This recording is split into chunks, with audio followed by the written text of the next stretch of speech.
As a financial institution operating in a volatile and dynamic environment, sound, proactive risk management processes are essential to LB Finance's long-term success.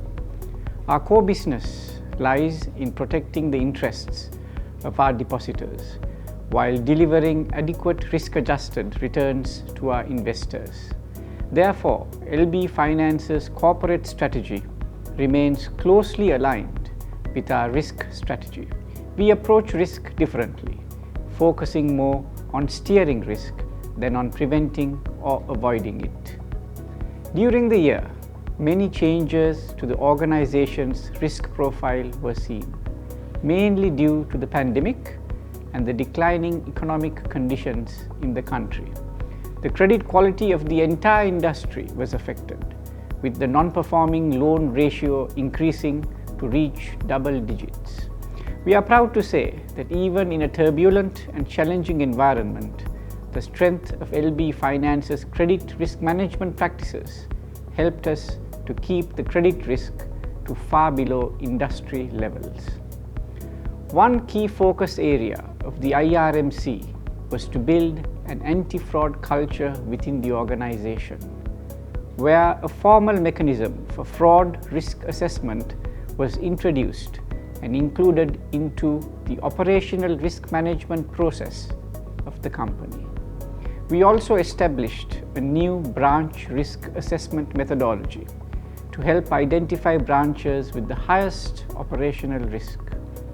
Further, we strengthened certain policy frameworks related to credit risk management, operational risk management, and the stress testing framework.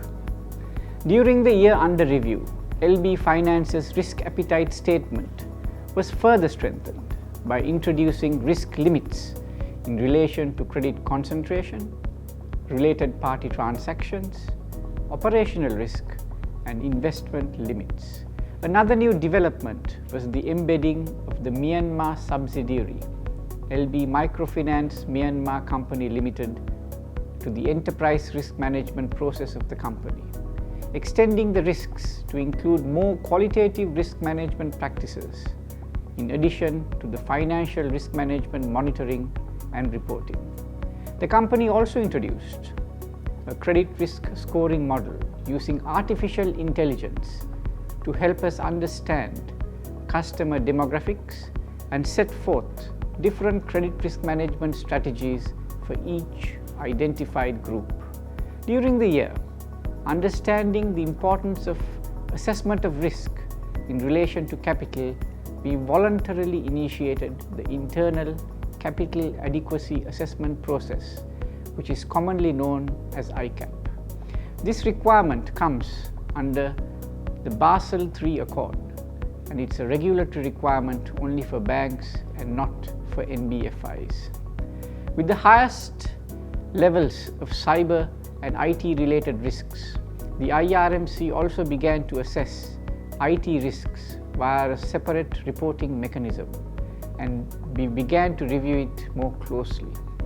It's noteworthy to mention that the new corporate governance direction issued by the central bank in late December 2021 specified that IRMC meetings of finance companies with over a 20 billion asset base to take place on a bi-monthly basis instead of a quarterly basis.